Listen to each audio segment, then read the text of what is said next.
Hello, it's not here, and this one will be part two. I just recently did a video for an updated version of the Vanguard build that I make with my Mechanist, the Mason Shield one. And the last video I did, though long, I briefly talked about some of the more advanced mechanics of it. And I feel like after looking it over and talking to some people who did watch it or are still confused, I decided to make a kind of a part two of that video. And during that video, I mentioned there were four things to really understand how to play this Mechanist build, which can also translate very well into how you play other things in this game. And they are, to me, getting to know what your opponent plays, getting to know the core of your build, getting to know the spec, and I'll explain that later, and the inner game mechanics. And three of those translate here. And some of those game mechanics people don't really talk about, aren't aware of it, they have no idea what they do. And this one is talking about some of the game mechanics that involves my robot flubs here, and the interactions of the combo fields and how to set all it up. So we'll start that off. So to better describe what and how to play this build, many people think this is a bunker duelist build. It's actually not. It is a core NG build at its core, which influences team fights. The problem with Mechanist nowadays is many of it doesn't really have good synergy with the rest of the engineer traits. Mechanist doesn't have good synergy. It used to. When it first came out, let me pull it up. When it first came out, this trait right here, J Dynamo, used to allow you to interface with the explosive trait line, where the bot would inherit some of those. And I hope that one day ANET does that similar to what they did with Ranger Pets, but I can talk about that later. How this build works is the few things that interface well with it, with the bot, is because they affect the team, not the bot or your allies. And since your bot's an ally, it does affect it. It's why like traits like this works, grant protection to nearby allies when you use a heal skill. Bot's an ally, and that works. Stuff like that. Or like, where is it? Here it is. Cleanse a condition from nearby allies. Your bot's an ally, so that works. So, how does this translate here? Well, first of all, let's go over the interactions of combos, starters, finishers, and the fields. No, the fields are technically the starters. So, combo fields and the finishers and what can go into them. So, in this build, we got three types of finishers. We got leaps, physical projectiles, and blasts. And knowing those three and what they affect into, those are our finishers, and they can finish within our water, light, and fire fields. And understanding that will help you a lot. So let's start with the water field. Now, this is where understand the inner game mechanics as well as the core mechanics come into play. Most mechanics I see, mechanists see, they usually go with the Signet one, the passive heal one, because at the moment, there's only 3 of these healing skills that affect the bot. There's a Signet, which is the go-to one for many people. Healing Turret, which is an AoE team one. And Medkit, which could be good. The problem is, Medkit is only really good if you have the associated tool belt skill with it. And as you see, we do not have it. So even though you could, in theory, heal the bot with this, you have no real way to heal yourself. And that's the problem. It's only Mechanist. Amalgams get that, so that's good for them. Not so much good for us, so our heal skill is limited. But that's okay. This works very well. So, the healing turret. You have to understand how healing turret works first. You place a turret on the ground that has its own health. It does a cleansing burst, which puts down the water field, and then you have to be able to detonate it, which deals some damage, but also does a combo blast finisher. Now, you gotta be careful with this. There are 2 things you must be careful of. One is relates to health. If you place this down in enemy AoEs, they can easily destroy it. So you can't interact with it, and if it's destroyed very quickly, you lose the second part right there, the cleansing burst. It needs a small little activation window to actually activate cleansing burst to put down the water field in the other heal. So if it's destroyed too quickly, you won't have it. Same time though, if you detonate it too quickly before you put down the healing burst, let's see if I can show you it. Like, but you spam it. Okay, that was pretty. I guess I did not too quickly, but basically if you do it too quickly, you then destroy it, and it'll look like the combo field's down, but it's not. It's very weird, so don't spam it. However, what I like to do is I have to put it down and use 2 of the 3 combos I have. Oh, and if you just need to do a quick heal, the other thing that's very special for the turrets is, you see how it has a 25-second cooldown? Well, you have the ability to pick it back up, which then reduces its cooldown, I think, by 25%. So watch, we put it down, does this AoE, pick it up, we then do a little burst on us, and it was at 18 seconds. So that's pretty good. Now, the 2 combo finishers I use the most, depending on the situation, is the one I use the most is Energizing Slam, which is a leap finisher. So you go into there, and the good news is about the detonate one, it is off the GCD, I believe, the global cooldown. So you can activate it like a stun break whenever you want. You can even be stunned and be able to activate it. So I can show you right there. So so you can literally, in the middle of an animation for the healing combo with the leap finisher, you can detonate it to get a blast one. So you get 2 combo finishers in that instant. Now, let's say you want to heal the bot, your bot. Well, how do you go about doing that with the water fields? Those where the blasts come in. A leap finisher is a good heal for a self one, but for a lesser one, I think it's like 0.5 or something. You can look it up on the wiki. I also recommend looking up the Wikipedia to see the effects, just to understand everything. But the leap is a bigger self heal. Blasts are a smaller raw heal, but it's an AoE raw heal.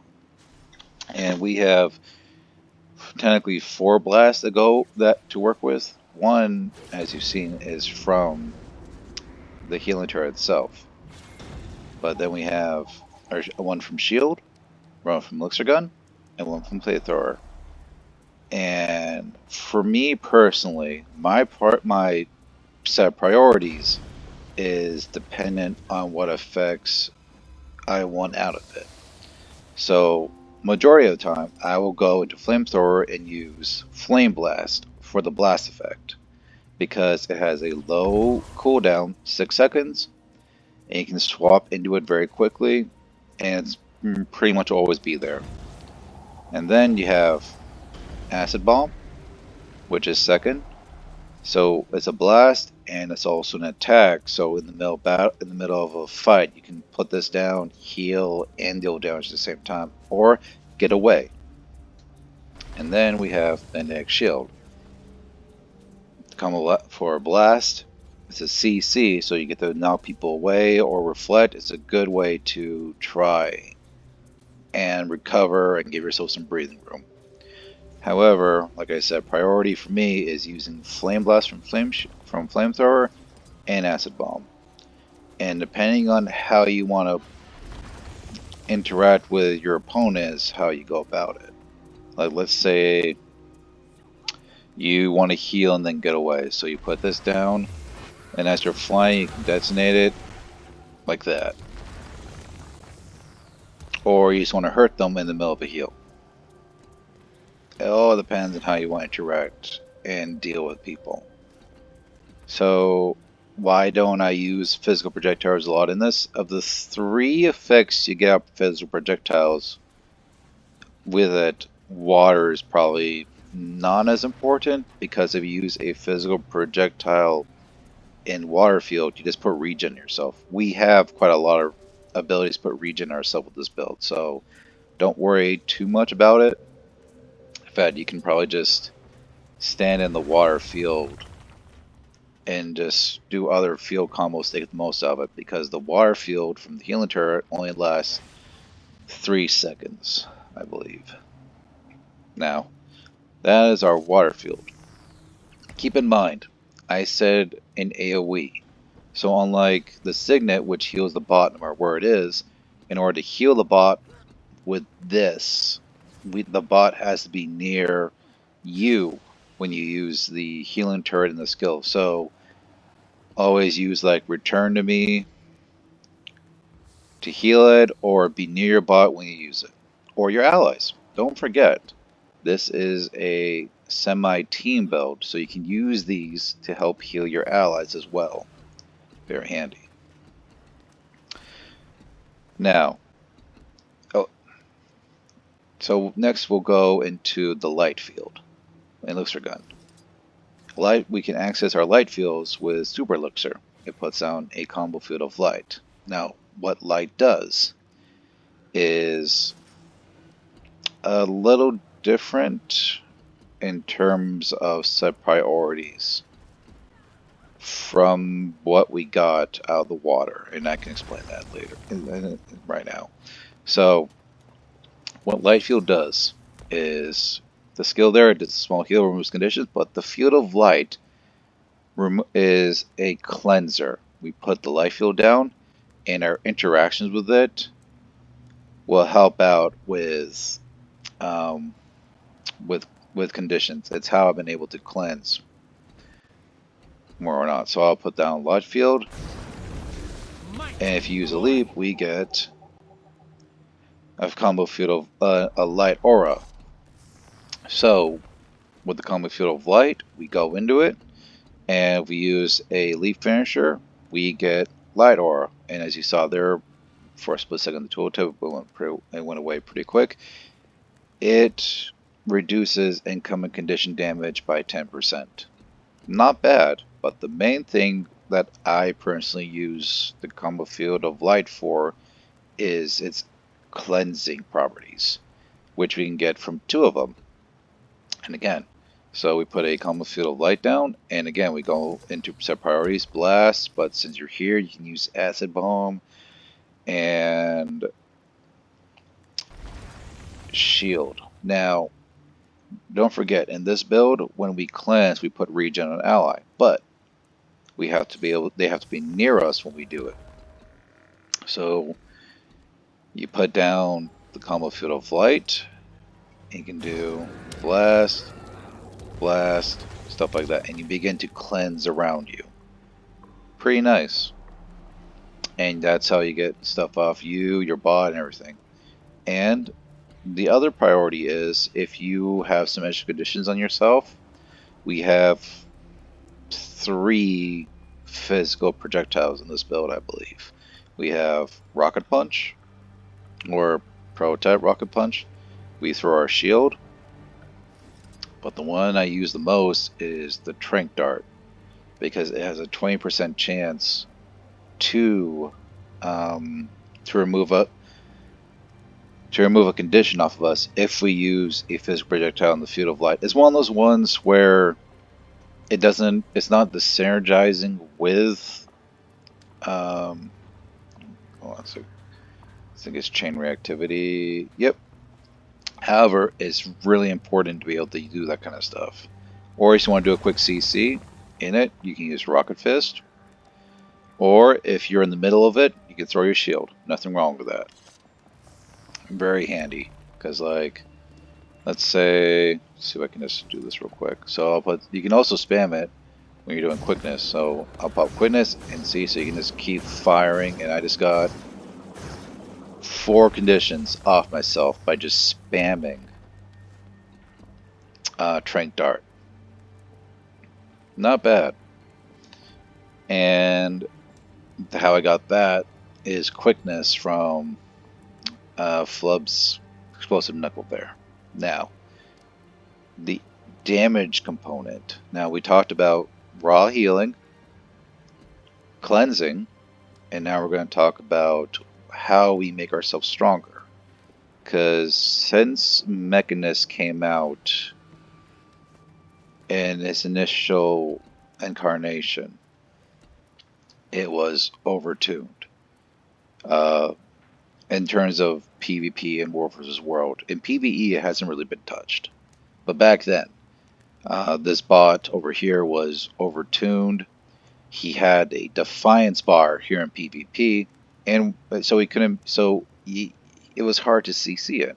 His stats were overinflated. The sickness did way too much for what they did, and to try and compensate for that, they reduce its stats, they reduce its damage in the signets, they put this dumb leash on here. They also remove the damage component from this, even though it doesn't do a CC anymore. They never put back its damage, so it's pretty weak by itself. It does some things in the lower tiers, but in the high tiers, this thing can be destroyed because a lot of mechanists I see go for like high damage skills to put their bot into, like superconducting signet, or they'll use like discharge array to get more damage out, and then they'll go into like either explosive or firearms to increase their damage, and then like they'll go into tools so they can use their bot skills, and that's good.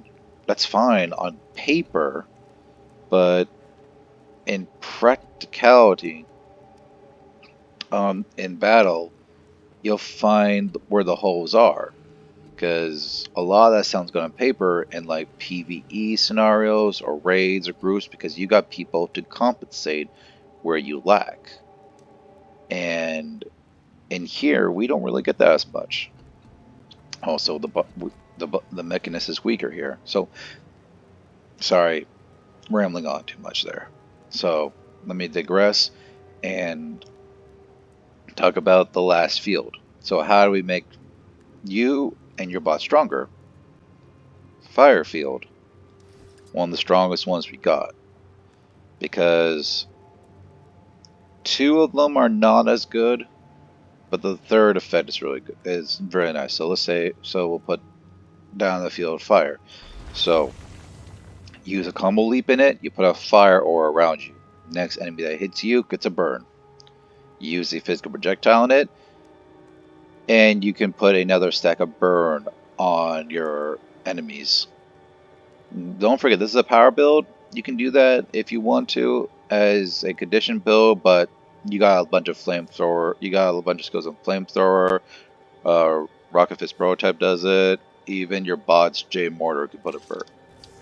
So, what do we? The one that I use the most in the fire fields are blast combos, because the blast combos put AoE might around your allies and you.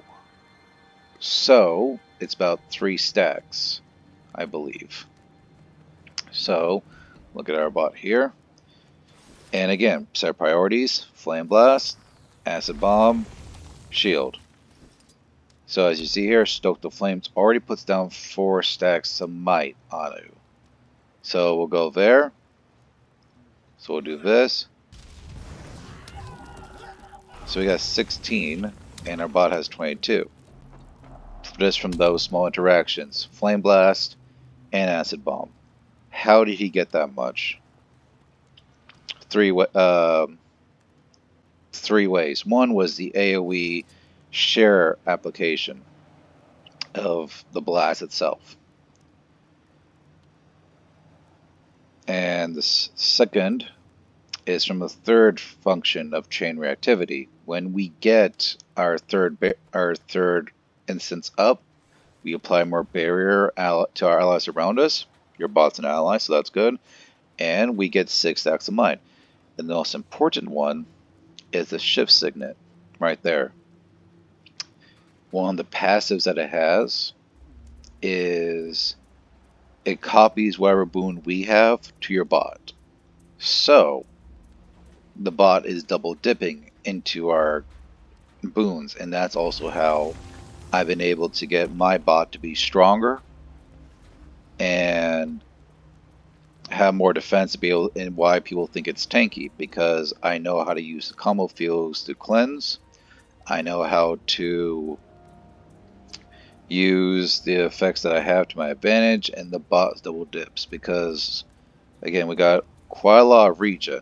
From here, we got flame, we got might that we can stack on here, so that's pretty nice. Now again,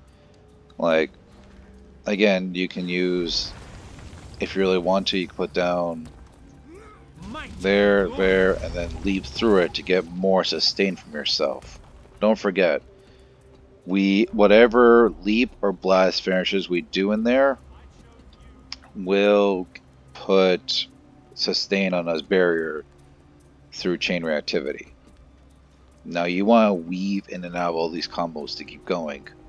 And keep in mind, it's not just your field combos that you can interact with. When you're on a team with allies, you can use their field combos as well. That's why I recommend looking at the wiki for it. The one I would definitely recommend using the most, though, is probably, if you see them on the field, is, I think it's the electric field. Hold on, let me just quickly look, because technically we kind of have that.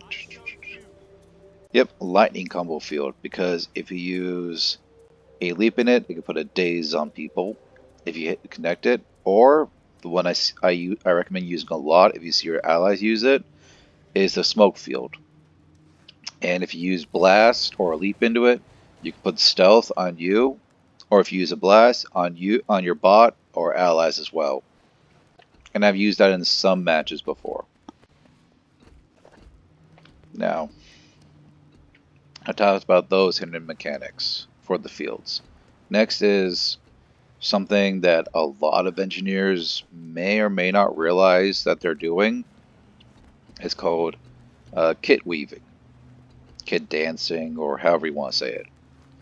And it's similar. If people who play an elementalist, they may understand this. Elementalists and engineers, they realistically only use one weapon in combat. Elementalists can use 4 variations of that one weapon because of their elements: earth, wind, water, and fire. And engineers can use technically up to 6 weapons if they do all kits. Now, the weaving part. So usually when people swap weapons, it depends. Like on your keybind, mine is a clicking the right controller stick because I play with controller. But if you swap weapons in mid-cast, you cancel the animation and the effects. So let's say like, let me just do a quick demonstration real quick. So let's say you're using a flamethrower and you're in the middle of doing that skill. You stow the weapon, you cancel the animation, and then you just wasted part of that skill. So what I mean, so by the way, it's actually sometimes important to be able to cancel your skills.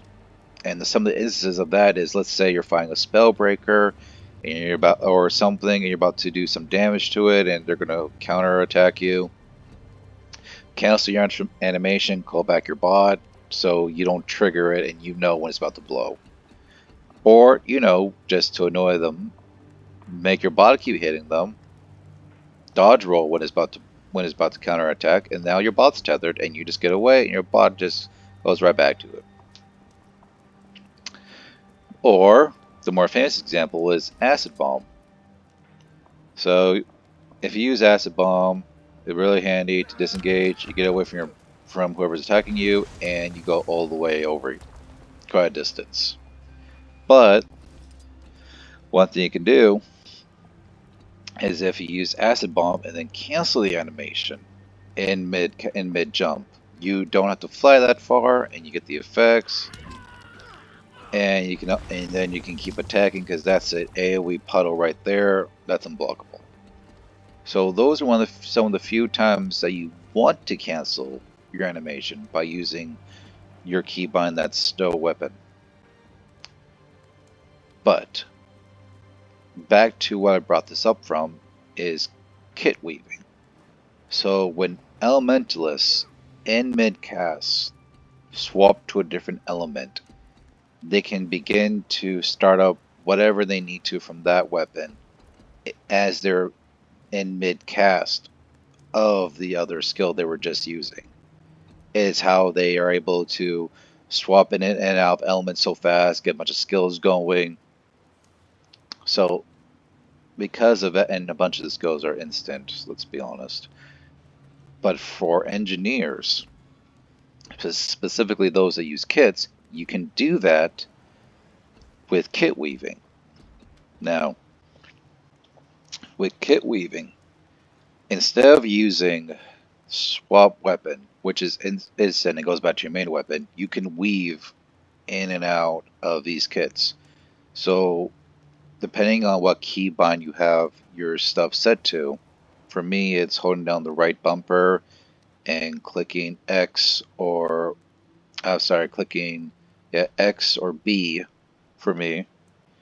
You can I use my elixir gun and flamethrower on these.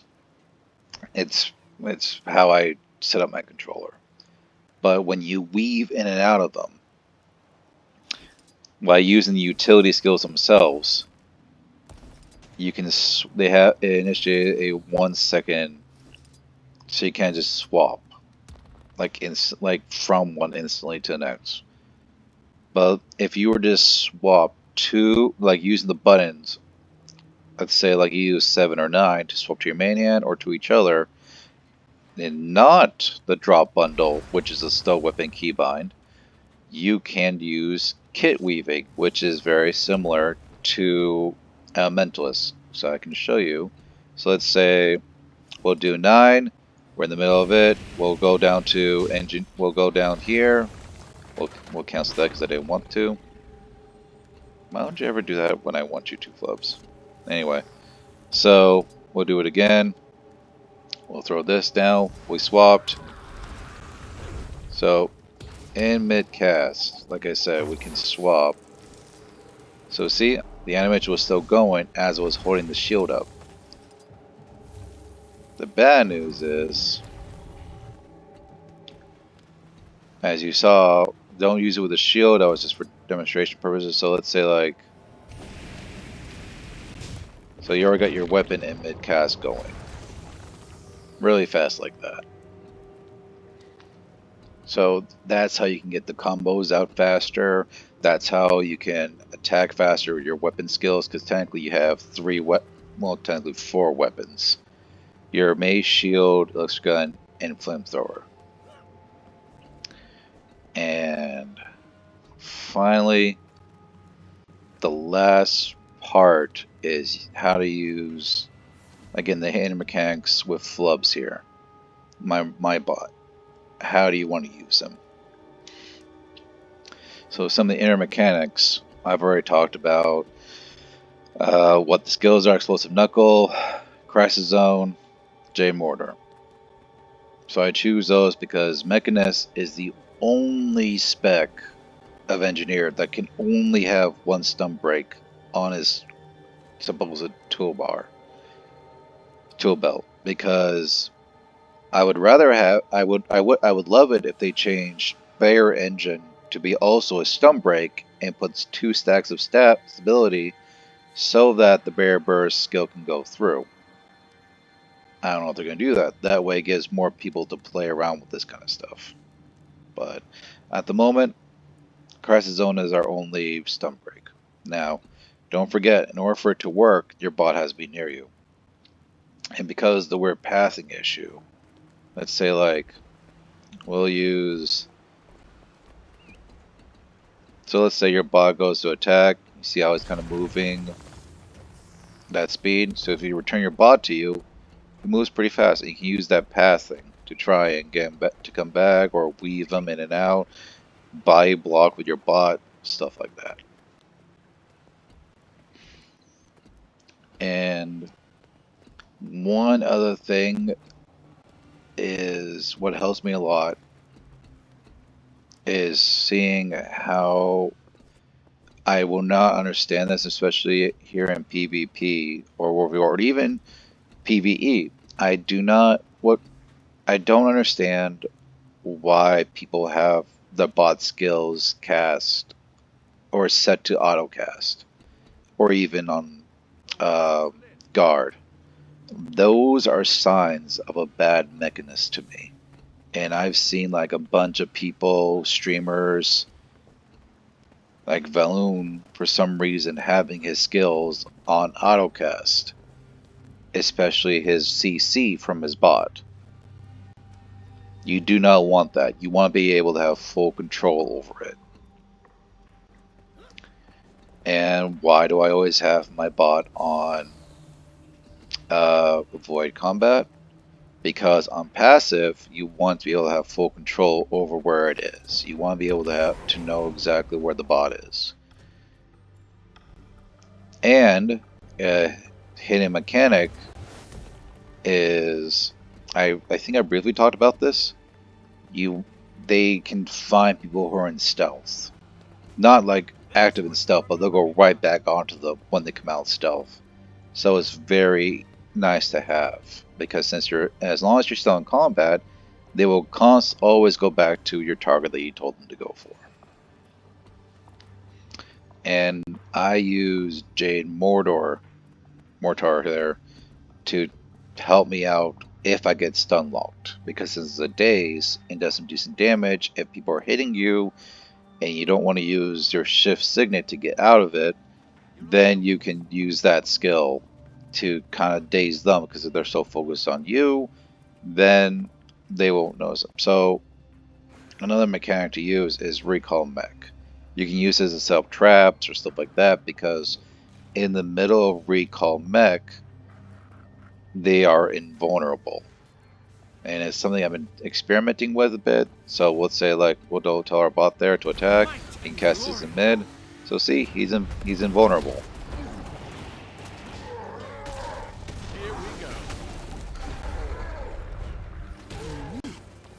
Well, that was weird.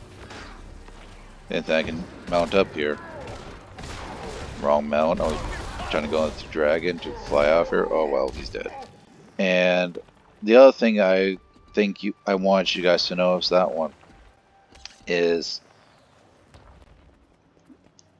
when you recall your mech or you use the overclock signet, keep in mind that you can't see it on my screen right now, but wherever your cursor is where the bot's going to land.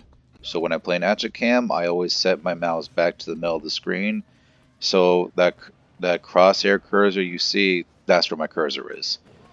Because that way, when I recall, when I use recall mech or overclock signet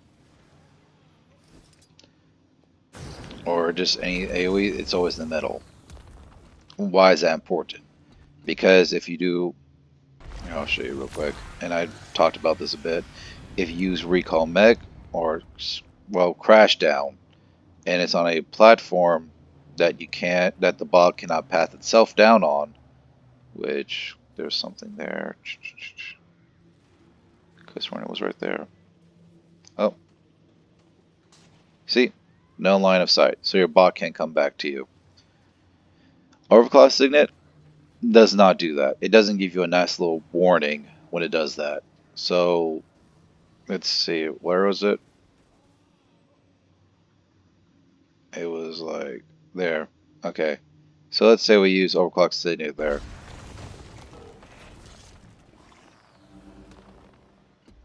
Okay, usually that doesn't happen, but let's say you use on a pillar and it's buggy. It's really weird because if you use that like an alliance side or a pillar and crash down can't activate, the skill will still go off. You wasted your CD, and now you have no bot, which is awful to deal with. So again, as a demonstration for the combo, we'll go here. And we got AoEs going. We'll CC. And you guys have seen my videos before. It's how you get the combos down. And again, because your bot is autoing, it can trigger. And it can trigger some more AoEs on its own. You'll get some more blasts going. And basically you can get your bot all booed up to do more damage, to bring it back to what people think will be its prime. And what makes this build fun, again, don't just know what your skills do. Know how like your teammates' skills go into as well. Because like I've used Dragon Hunter's spy traps to my advantage. Like I will use Magnetic Shield or Air Blast to push enemies in or out of the middle of it so they get damaged. You want to be a team player. You want to support your teammates. That's how you get the most out of this build in combat, because it's not just you being selfish. You have to learn to play with teammates, especially because you always have a teammate with you. Your bot. Your bot is your teammate, and you have to learn to play with it. But that's all I got for this part. It talked about more of the hidden mechanics, how to do it, the combo fields, a little bit more about the bot. Know your fields. Water for healing, light for cleansing, fire to augment your damage. Do not keep your bot on autos, and you should be fine. Keep practicing, and I hope you guys enjoyed this one. And see you all later.